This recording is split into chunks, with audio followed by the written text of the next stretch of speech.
Lauren here, and today I have Mike Akins here. So Mike, thank you so much for being here again on our Hello. Facebook Live. Today our subject is actually going to be the journey of your ultimate success. Now, I wanted to make sure that Mike was here for sure because he has definitely had a lot of success, not only in the network marketing industry, but also in conventional businesses. And so he's actually had over 50 years of success in the network marketing industry alone. And today what we want to do is break down some various components that are really, really important for each of us leaders to go through. And sometimes we're going to face different challenges, but basically we all face these various factors that we're going to talk about tonight. And so anyways, we're going to go ahead and get started. One thing that I do want to share is that if you read, and I know a lot of us individuals that are in this industry, we read a lot of these success books, right? How-tos. And you read a lot about these success testimonies, but one thing that we want to talk about is every single success stories, they don't just have success or victories, right? They have various things like challenges, and I got a list here because these all happen. Discouragements, difficulties, disappointments. They fail to meet certain goals. They have hardships, and there's setbacks. There's so many different things that people do have to face to get to that ultimate peak of success. So Mike, what I would like to ask you to get started with, and we're going to talk about this tonight, would you please kind of share some examples with us or share some reasons that you were able to overcome these things? How do we do this? Do you have any advice in this area? Appreciate that. Yeah. You learn a lot from challenges, okay? There's no way a person can launch their journey to success without disappointment, without discouragement, without frustrations, setbacks. Take 2 steps forward, 1 step back. I mean, this is all part of our journey to success. How we deal with these are very important, and that's what we're going to talk about. Yeah. Right? Awesome. Okay. Yeah. So, one thing you have to keep in mind that all success is teamwork. When I had conventional businesses, I needed, my success was very much depending on my employees and my managers, department managers. We had a truck stop in Alaska, had a restaurant, entertainment center, a convenience store, RV park, and we were very successful, not just because of me. I laid out the overall strategy, but I had great department heads, I had great employees, they took it personal. We was actually up there on a ministry trip, and we had 78 people that went up there to minister to the local people there. And they were enthusiastic, and we had challenges, but we addressed those challenges as a team. So you got to keep in mind, it's not all about you. It's about your team and how you handle your team, how do you motivate your team, how do you encourage your team is very important. Now I've got a few points here I'd like to lay out, and feel free to interject anything, because she's really a motivator, encourager, way beyond me. Okay, I'll be honest with you. If I would have been as an encourager as she is and motivator as she is, instead of just a statistician, I'd probably be making $1 million a month. Okay, so feel free to cut in whenever you would like. Okay. You need to learn from other individuals that have achieved success. Okay? Now, at the same time, you get so many different viewpoints, you get so many different ideas, And one of the most difficult ones to actually learn from, if someone says to you, I made $10,000 a month within the first 2 months, and you can do it too. Those individuals are talented. Maybe everybody brought a group over, but that doesn't mean you can copy them. You need leaders that will teach you the steps that apply to you. And then you have to keep that in mind when you look at your associates, your downline associates, is that you don't want, if you happen to have special talents, and say you have a golden tongue, and you can talk, and you can share, and you can motivate, you have to be able to share the steps to success that apply to each individual, you see, not to say, oh, I did it, you can do it, you say. And this is, something that I've mentored Lauren to do, is she shares the information that applies to her associates, right? Yep. Yeah. So can I share something sure. else? So one thing that I feel like is very important in achieving this is making sure that you get to know each individual that is coming into your organization or working with you. I think that that is a vital step, and if you can get to know that person and you can understand their strengths and what they're able to do, then you, at that point, you can really help them apply themselves to their fullest extent. So that's just a little tip in that. Absolutely. Yeah. And it's your organization's gonna outgrow you. Yeah. Okay.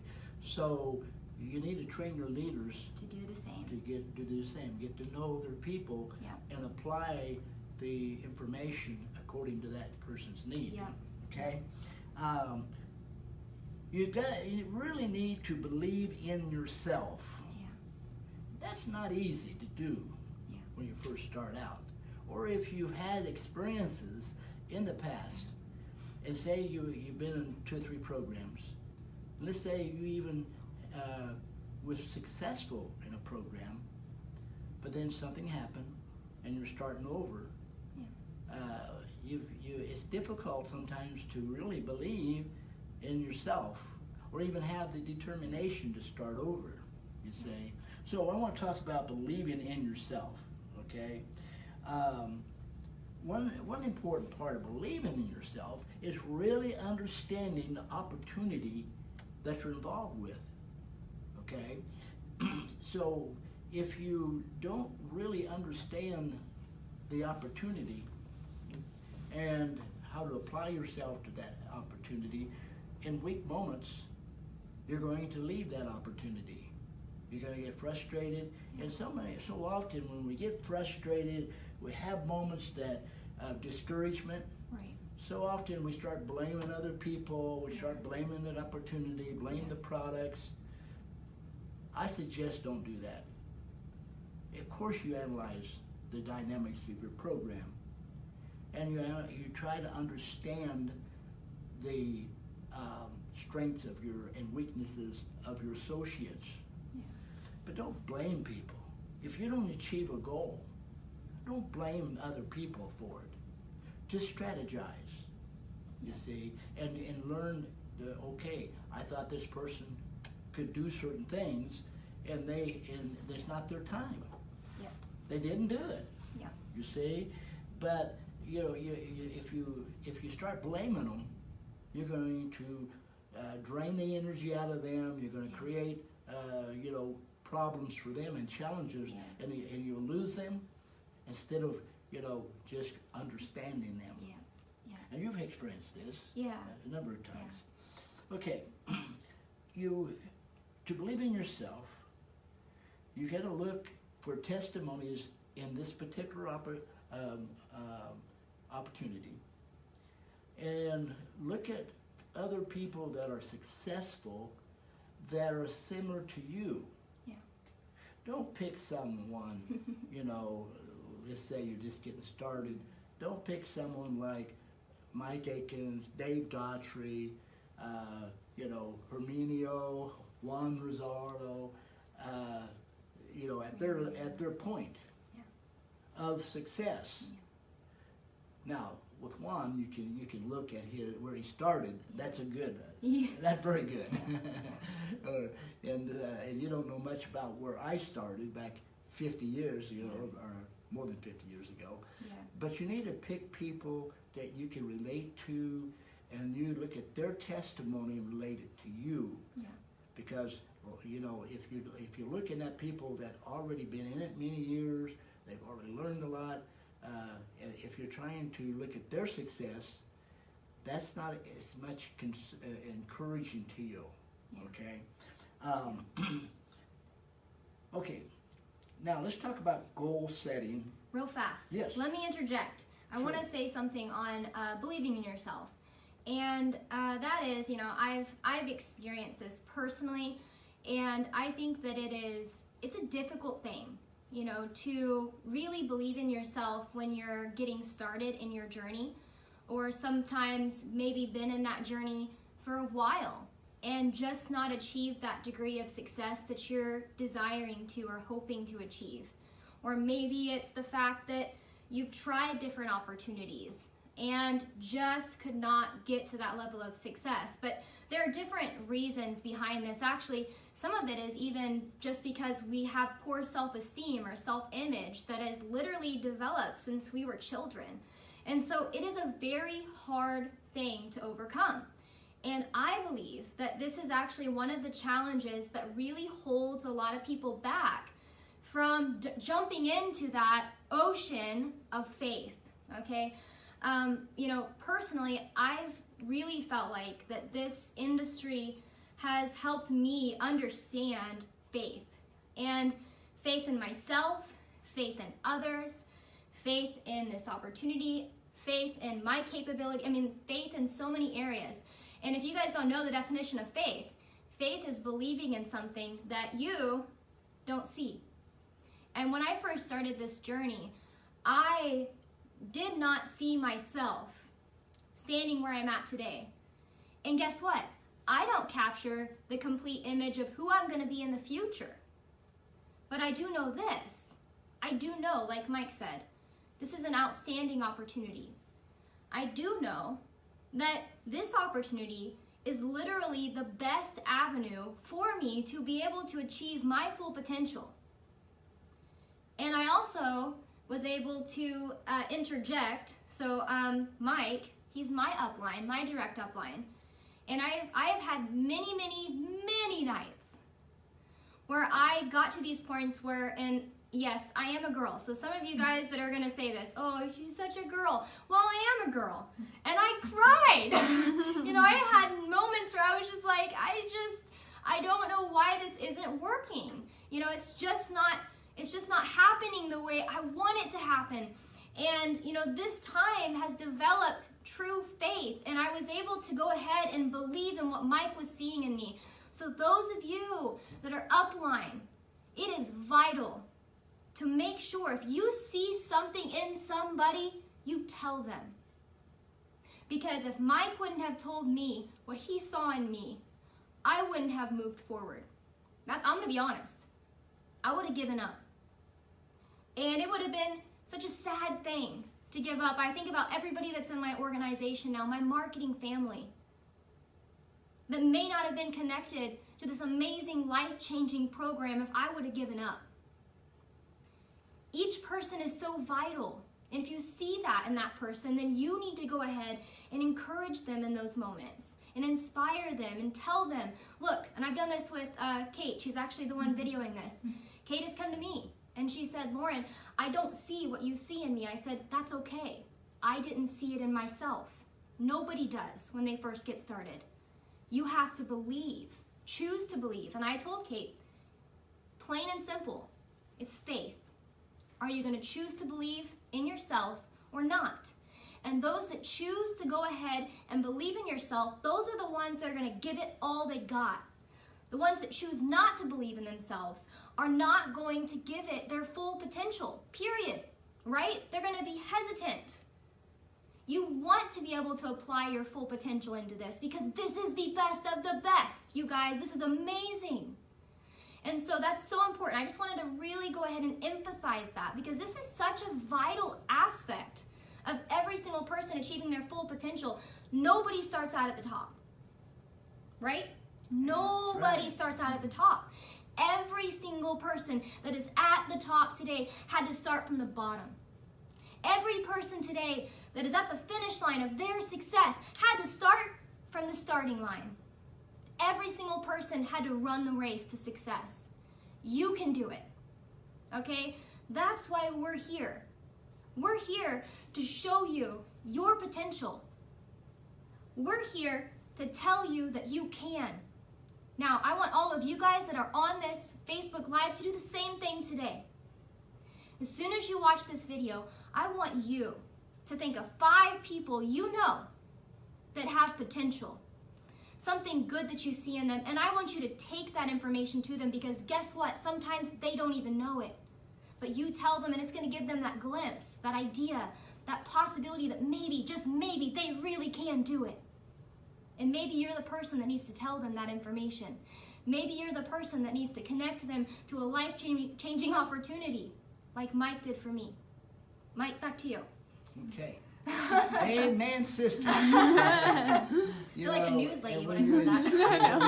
When you encourage someone, make sure you're pointing out something that's genuine and real. Yes. Because if you just kind of hype Right. motivation, they're going to, subconsciously even see through it, if not consciously. Yeah. And that hype motivation really doesn't work very Right. well, and I've seen it a lot. Right. But you look, and each person's going to have something good, something there's a talent about them, something they've done, So be genuine and honest, So okay, now on goal setting. This is a very important part of developing self-confidence, okay? You don't start with self-confidence, most people don't. Right. Now, some people can start with faith, like she said. Mm-hmm. And faith is it sees outside your comfort zone, it sees outside your experience level, and you just believe there's more than what you've experienced. Yeah. The Bible says, faith is the substance of something not seen. Yeah. So faith is important. Yeah. But you're going to develop self-confidence as you go. Right. It's a journey. Right. And if you understand that, you're not going to get discouraged sometimes when you don't feel self-confident. Right. Now, how you set goals is a very important part of developing self-confidence. Yeah. Okay? Okay. Look at the organization that you have. Okay? If you're starting from scratch, you have to work with your upline to know what's possible. Now, if you're the upline, don't set goals that are obviously outside of people's reach, trying to reach your goals and trying to push them. No. You need to be, it's better to undershoot a goal a little bit than overshoot a goal in discouragement. Yeah. Okay? So, so what you do, you help a person set good goals, okay? Now, if you're a leader, you need to look at your organization and how many individuals do you have in your organization? How many people came in last month? Mm-hmm. You might figure, well, I think I have 30 distributors that brought in 10 distributors last month. Maybe I'm going to shoot for, 12, 13, maybe 15. Mm-hmm. But if you set unrealistic goals, you're going to discourage yourself and you're going to discourage people under you. Yeah. You analyze how many individuals you have.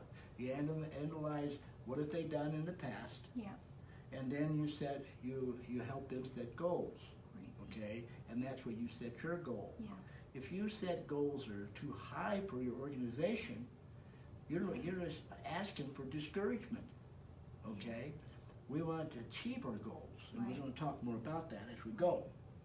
Okay, remember, just setting a goal is not the only part. You got to set steps to achieve that goal. Yeah. Okay, and that means effort-oriented goals. You know, if I am going to ask someone to be a diamond, or a presidential diamond, or an international diamond, Right. and I want them to set that goal, Yeah.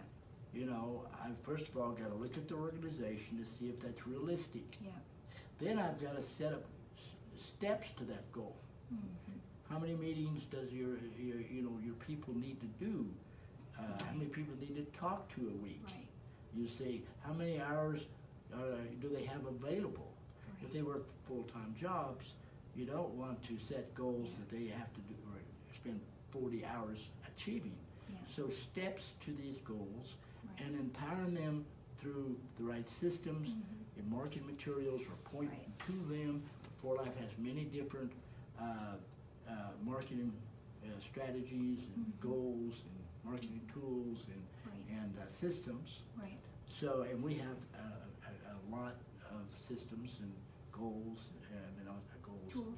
tools and such. Mhm. So you got to point them in the right direction and help them set steps Right. to the goal, not just a goal. Real quick, this is what I usually tell people when I'm sharing with individuals this aspect of training. What I like to use is the example of, let's say that you're going to go hike a mountain. Now, personally, I'm really bad at hiking mountains. Like, I am petrified of heights, right? And so I have to literally take it step by step, okay? And I want to make sure I'm equipped, right? Before I go up this mountain, I'm going to make sure I have enough water. I'm going to make sure I have enough, snacks, because, I get into the middle of my hike and I'm like, oh, I need to take a break, hold on. I'm going to make sure I have the right shoes that have extra traction, right? Because slipping even a little bit freaks me out, okay? So I want to make sure that I am fully equipped. And so that's part of setting the right goals, is making sure that you break it down. Literally, nobody can jump from the bottom of a mountain and just leap. One leap and then boom, they're at the top of the mountain. Like, woohoo, this was easy, right? No, they have to take it step by step. And so this is the same thing in your success. I want to add one more thing really quickly, and that's tying ourselves into our goals.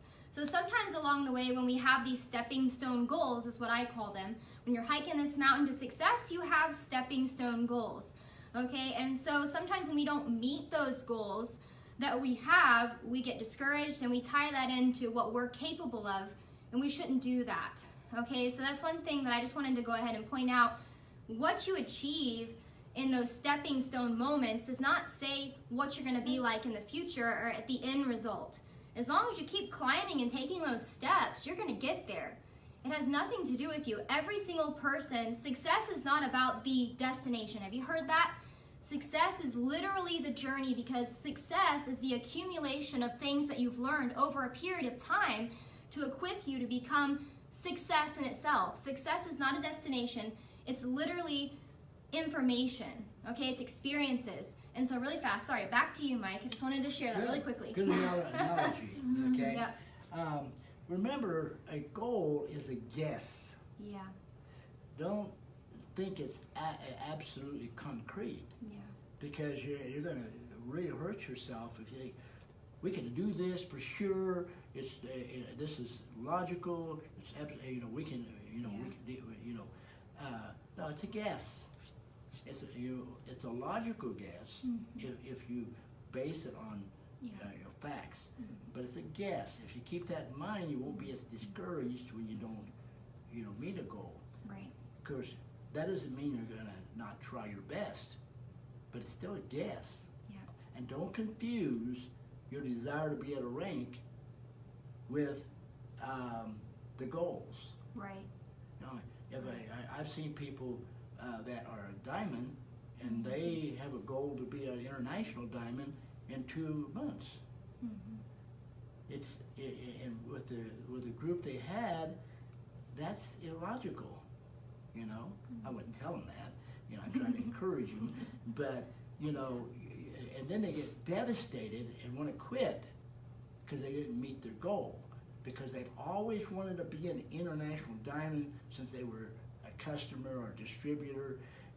What they're confusing is the desire to be at a rank with a logical goal.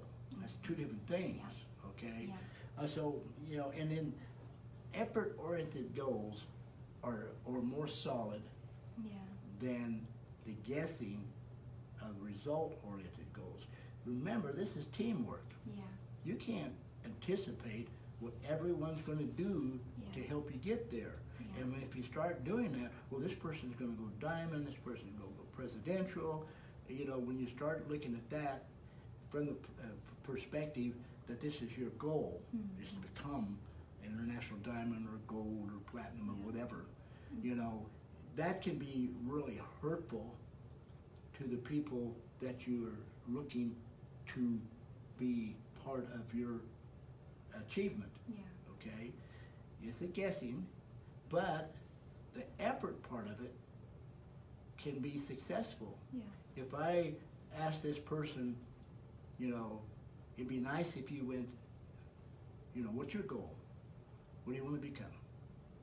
And they say, I want to be presidential. But then we have 10 people in. I'm going to say to them, hey, that's great. But I would encourage you to take the first step, become a builder, and then become a diamond. And how does that feel to you? What steps are you willing to do to achieve that? How many presentations will you need to give in a week? You know, how much money you're going to invest?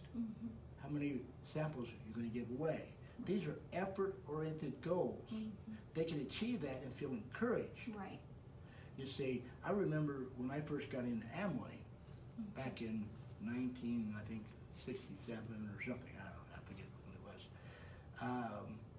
Then I had this guy that was so excited. He motivated me. He wasn't in my upline or anything, but he'd come down off these walkways and he'd say, hey, I'm going to go direct distributor next month.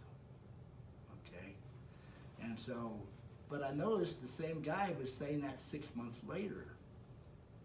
And I finally asked him, well, how many distributors do you have? And I can't remember exactly what he said, but it was like 1, 2, or 3 distributors.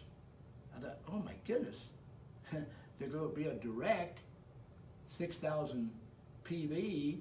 You got to have, you know, 10,000, 12,000, 15,000 BV or whatever. I can't remember exactly. That's been so long ago. And that's going to take hundreds of people. And he's only at 1, 2, 3. See, that's discouraging, and eventually dropped out. But he was sharp. You know, he was smart, he was sharp, he was excited. So it's important that effort-oriented goals are so important. You know, with 50 plus years in this industry, I've seen so many people disappointed over and over and over and over and over again because of their goal setting. You know, most people don't achieve their goals the first time around. But they could achieve their effort-oriented goals. And I started thinking that. That's how I started learning this about effort-oriented goals, is I started thinking, wow, network marketing is about discouragement. I was thinking that back in my 20s, you know, after I've been in it a while, because I'd missed all my goals that I was encouraged to set, you know, by my upline, you know, whatever, diamond, whatever. And I've seen so many people disappointed, and then they drop off, you know. So, effort-oriented goals is so important. Yeah, I agree. And one thing that I wanted to share on that is it's really, and this is one thing I tell people, it's helping people break down their dreams. Okay, so turning those dreamers into doers. A lot of people have dreams. I think we all have dreams. But if we can really, again, talk about these stepping stone goals, talk about these effort-oriented goals, help these dreamers achieve their dreams by doing the right steps. I think that's something that, for some reason, even though it's kind of an obvious statement, that is really missed in this industry a lot. I don't think that people enough really help break down, hey, this is the steps you need to take. Here's the first step. Here's the second step. You know, you got people that want to be a gold international diamond. Here's how you do that. Go for this rank first. I think that that's missed way too often. Yeah. The summit this month is really good. Yeah. They laid out, you know, Yeah. how make goals. Yeah. That's really good. So check it out if you haven't. That's what he's saying, Yeah. without saying. Now, if you understand, learning how to set goals is a journey of learning. Right, If yeah. you approach it that way, That's true. then you set a goal, you set a result-oriented goal, you set effort-oriented steps to get there. Then, if you look at it from the point of view, now this is a journey. Yeah. I'm learning. Yeah. Then you won't be so discouraged. You think, That's oh, good. I learned something. Yeah. I learned that was not realistic, or I've learned that was too short. I could have jumped over that. Yeah. goal. So you gotta, you know, the psychological aspect of building an organization is very important. Yeah. And so, you know, if you think about it right, it's a learning journey, and that way you won't be so discouraged. Okay. Now, how you communicate all of these ideas to your downline associates is vital. Okay. I've seen people. You know, I actually had a person call me, a distributor call me way back years ago, and you know, I think it was in the 2000s, and he played me a voicemail from his upline. Okay, now this upline's done great, but there's been a lot of casualties, and this guy upline was saying, "I'll come down and I'll break your legs." You know, and he was cussing the person out. I thought, oh my goodness gracious. I was shocked, you know. So, you know, that's an extreme example. But how you communicate to your downline is very, very important. When they miss goals, you've got to teach them that's not a failure. That's a learning, step in learning. Okay, everything I'm sharing with you, you need to teach your downline, because if you teach them right, they're going to be motivated and encouraged, and not discouraged, and you'll lose some of them later on. Yeah. I've lost some people, you know, because someone between me and them was discouraging them. Yeah. And you know, you worked for me for 8 years. You've talked to a lot of people. You've seen people come back and do really super good. Yeah. That were, you know, discouraged by someone because of the way they talk to them. Yeah. Okay, you never want to feed failure into your people, you know, your distributors, your associates. If you say, you know, if you act disturbed, you're frustrated, if you don't say it, they can feel it. Yeah. That's no way to work. Even if a person you consider lazy, because I've had people say, so-and-so's lazy, they got more capabilities. But telling them they're lazy isn't going to encourage them to do better. They're gonna throw up a defense mechanism, and they're going to be a gap between you and them. Yeah. You know, you've seen that. Yeah. And so you always, you know, if a person doesn't, you know, set the goals, they don't do things, they're not their timing, that's okay. Find something positive to say to that person, because later on they can be a tremendous asset to you, and you sure don't want to discourage them. Yeah. You teach proper goal setting, that's not kind of sharing. Yeah. That's very important. Yeah. Don't encourage people to set goals because you want to reach something. Yeah. That's a bad way to do that. I've seen so many people, you know, really get frustrated with their downline associates, and then they hurt themselves, they get discouraged, and they quit because they were setting goals for their people, wanting to achieve their dream. No, you need to focus on each person's dream and their capabilities in the steps to get there. Yeah. You see, not just, you know, their dream, Right. you know, and don't set a dream for them. Right. You know, I've been in groups that everybody's going to be a platinum, okay? Well, you know, and I'm talking about people that, I don't want to limit anyone, but it's obvious they, at that point, didn't look like they could be a platinum. We only have 18, 19 platinums. I mean, it's okay to, you know, to want to go be a platinum. But if I set my goals for people, and it's because of me, I'm going to be in trouble. I need to let them feel comfortable setting their own goals, you know, and then they don't have to look way up here, you know.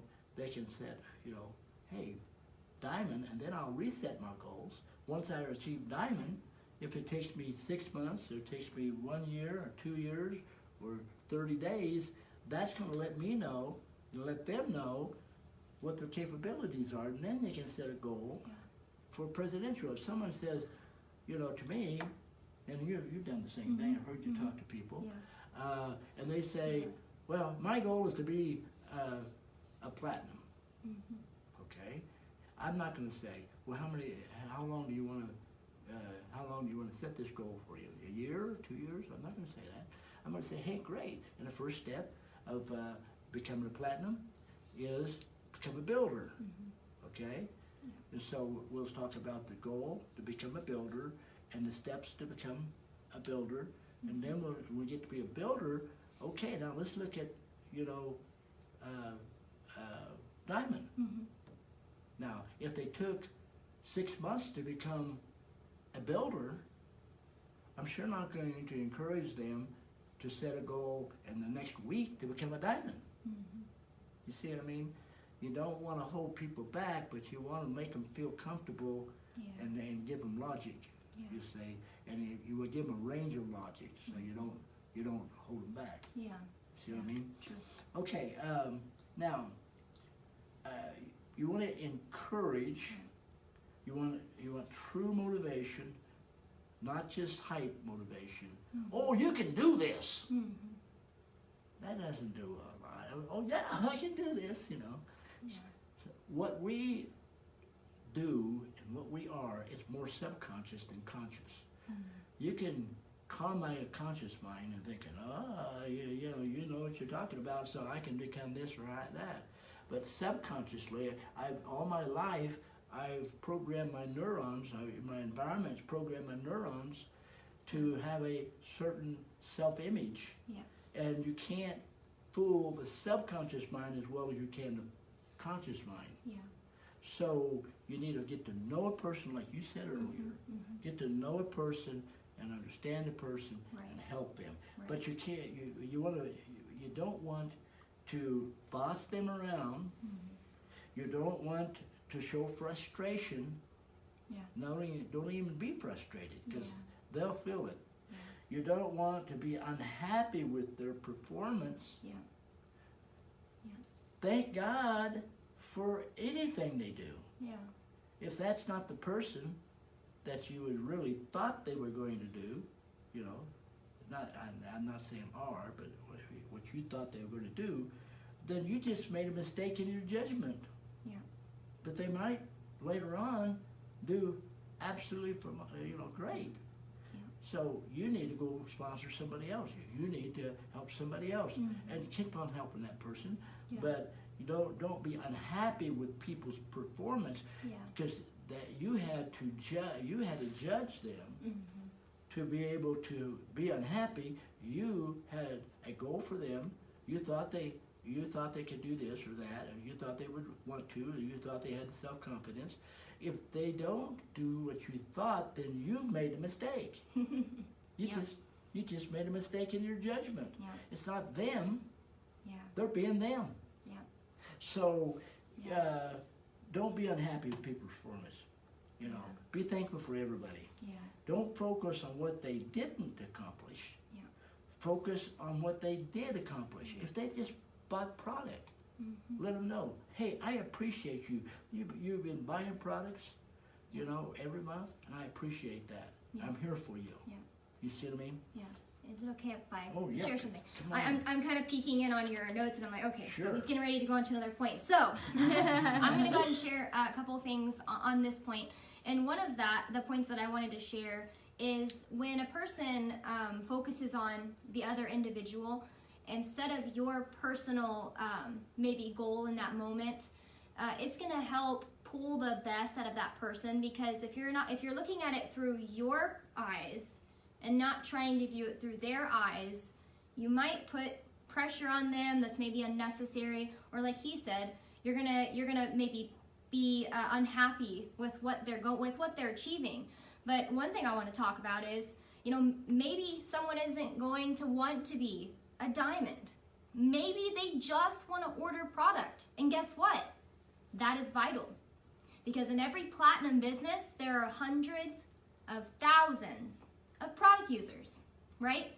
That's vital in your network marketing structure, okay? Maybe someone just wants to be a diamond and they're content with that. Guess what? If you want to be a platinum, you know how many diamonds it takes in your business to be a platinum?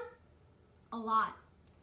This goes all the way through every single category that is in your organization. In order to achieve your highest rank, you have to have every part of these ranks that fall in between. You have to have tons of the first $50 bonus builders, second level, third, fourth, fifth. There's so many steps, and all of those people equal the end result.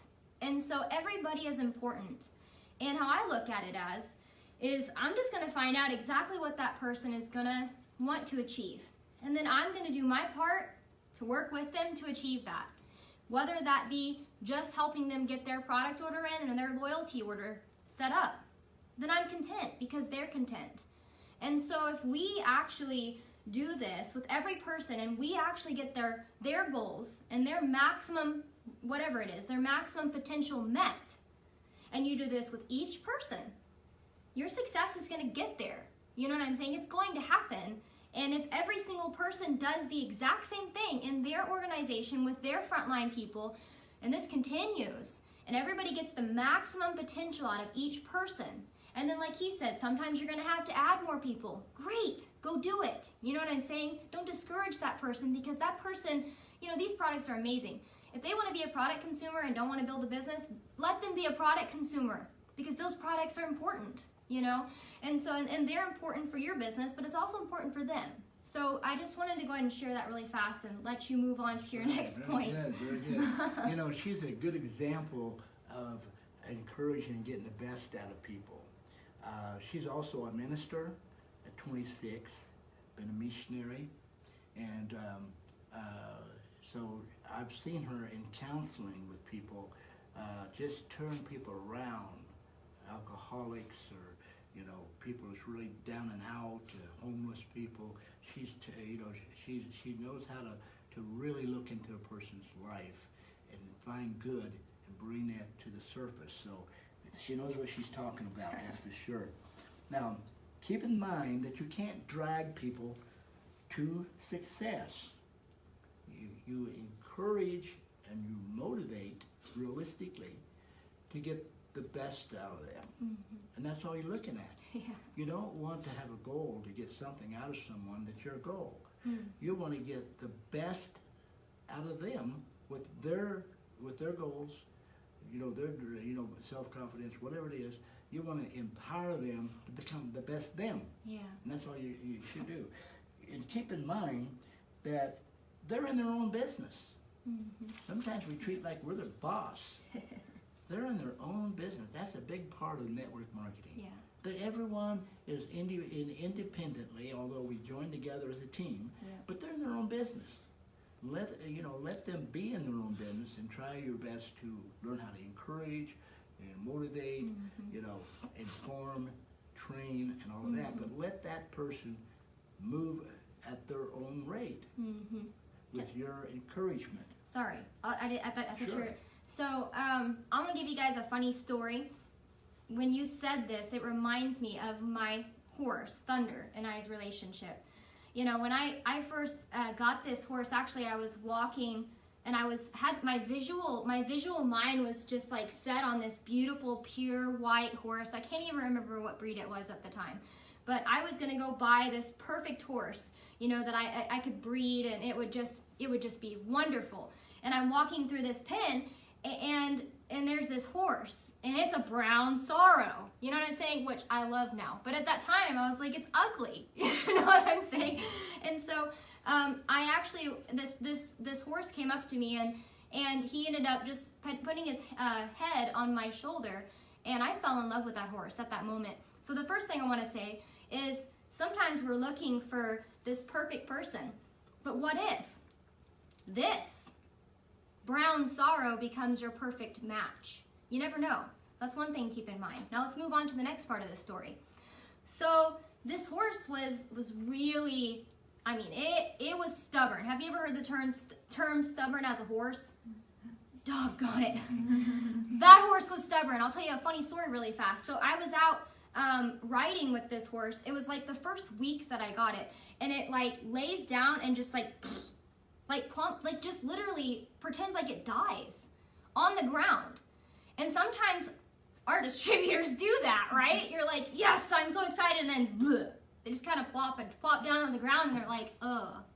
You know what I'm saying? And so I remember getting off of the horse, and I was like, oh my gosh, you know what I'm saying? So I go down, and I'm looking at this horse, and I'm like, Dad, I think my horse is, and then my horse comes up, wham, smacks me in the face, and I went down on the ground, and it ran away, okay? And so if we don't approach our distributors, and my terminology on this is if you don't do it the right way, you might push them away, okay? Now, fortunately, I got my horse back, so maybe they'll come back, okay? But you move on through this story, and this story turns out to be an incredible story in my life, and I fell in love with this horse. This horse became one of my best friends. It was a great horse, and it became my perfect white steed. Okay. It fell in love with you. It did, yeah. And so we developed this relationship, and you know, the relationships that we develop in our network marketing journeys, you know, at first maybe they're a little rocky, but if you don't take a step back at that moment and don't decide that you're going to go ahead and try to do what's best to move forward, because that's important sometimes. You know, we have little, you know, sometimes almost tiffs, you know, like you said, you know, you did this. Giving people grace, you know, that's important, I think. But, you know, these relationships that we have, these people that may have not lived up to our expectations right then, like my horse, I was disappointed, you guys. I was like, I spent my money, my hard-earned money on this horse. I gave up the other one for this. I was upset, you know? And he didn't like me, and I didn't like him. But then we grew, and we found out that actually we were pretty good together. You know, and that can happen in this. So some of those people, let's say that right now you're unhappy with these people in your organization. Maybe that's happening with some of you guys. Maybe it's happened in the past. Maybe it's going to happen in the future. But if you treat that relationship with respect, you treat that person with respect, and guess what? It took consistency. I mean sheer consistency and dedication to make sure that I did the right things with that horse to make it be the horse that it became. And so, you know, that's something that I think about. It even saved your life. It did, yeah, actually. I'll tell you that really fast. Like, there was another horse it was in a pen, and this other horse started going, like, ballistic. And it was, like, kicking and biting, and it was, like, trying to attack. I've never seen anything like it, trying to attack me. And I had a friend with me, and I was like, no, don't worry, nothing's going to happen. And my horse actually stood in the gap for me, parallel to the door, and backed me into the barn and took a beating for me until my dad got home. He did not budge. And so you never know where those relationships are going to go. It's so important that you treat each relationship with respect. And I know that this is about your success, but remember, you are not successful unless they are successful. Network marketing is not about one person being a platinum. It's about one person having a group of people and they become platinum together, right? And so that's something that's important. So go ahead. Sorry about that. Yeah, that's good. Good analogy. Okay.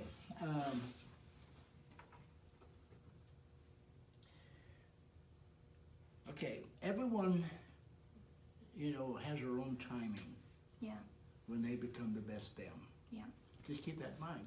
Your timing might be now. Yeah.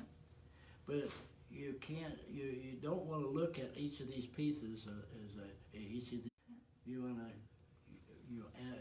get to know each person that you're working with, and allow them to be them. Allow them to be, have their own timing. I had even a platinum in my business who quit for a year. Okay, I'm talking about way back in 98, 99, 2000. They actually just pulled back for a year. But we kept on working with the people that he had brought in. And so they come back, and now they're doing awesome, making a few $1 million, platinum, but that wasn't the right timing for that particular individual because of some, whatever situations. And so, but here he is at platinum, and making me a lot of money. I don't mind that. You see? So, timing is important, you say, and so you don't want to look at everybody and through your timing. It's now. I want to be this. I want to be that. Yeah. But you find people that fit into your timing, and still concerned about the other people. Still work with them and such. Encourage them and all. But their timing might be later, and they might, pass you up and make you a lot of money. You see? So that's great. Yeah. Okay. How you sell this program to people will make a lot of difference on what happens in this journey. If you sell people, with a bunch of hype motivation, like if you sell a person that would be perfectly satisfied with $10,000 a month, they'd love it. Or some people would be satisfied with $50,000 a month. You can make $100,000, you can make $50,000 a month. It's okay to give a range, but you get to know your prospect and see what they would be happy with. That's one of the first questions that I always ask a person. What would you be happy with earning in a network marketing opportunity? I want to say that before I can tell them what they can earn. If they tell me, if I could just make $1,000 a month, I say, I want to show you how you make that $1,000 a month. Now, people make anywhere from nothing to $3 million a year. But I'm going to show you how to make that $1,000 a month. I let them have that dream. Let them have that goal. Instead of selling them on more, you see, because I can injure that person, and they could have been satisfied with 1,000, but they're making 2,000, and they're frustrated because they're not making 10,000, and they drop out. You see, or they stop working. Just use the product. So these are some ideas. This is about all I want to share because I don't want this to go on, too long. Yeah, we don't need this video to go on for days, right? So, and I want to learn from you. If you know something that you think I should know, hey, email me, Mike at MikeAkins.com. Or comment. Or comment and on let this. everybody know your advice. Yeah. Share ideas. Yeah. We don't know it all. Yep. I've been successful in network marketing almost as long as I've been in it, but not quite. But over 50 years, 51, 52. I just say 50 plus because I don't want to go beyond that. Make me sound like I'm an ancient artifact. Someday when I've been networking for 70 years, I'm going to say it, guys. Okay. I've stopped with 50 years. And I've stopped at 71 years old, so I'm not going to say I'm 72, 73, or 80, or 85, or 90. Just put a plus. So, but we can learn from you. Don't be intimidated to think we know it all and that we're not going to accept ideas. Oh, yeah. Help us learn more. Yeah. So I think that's all I have. Yeah, that's it. Yeah, Okay. so thank you guys so much for being here on our Facebook Live session. We look forward to doing the next session with you guys. And we wish you guys the best of success. You guys be blessed. Have a great You night. be blessed. And we didn't advertise this, so it'll make its turn on circle on Facebook. So if you see this tomorrow, you see it next week. If you want to comment on it, or if you want to ask a question, we'll answer it. Yeah. Or if you want to share something with us, we'd be very happy to receive it. You be blessed. Bye, guys.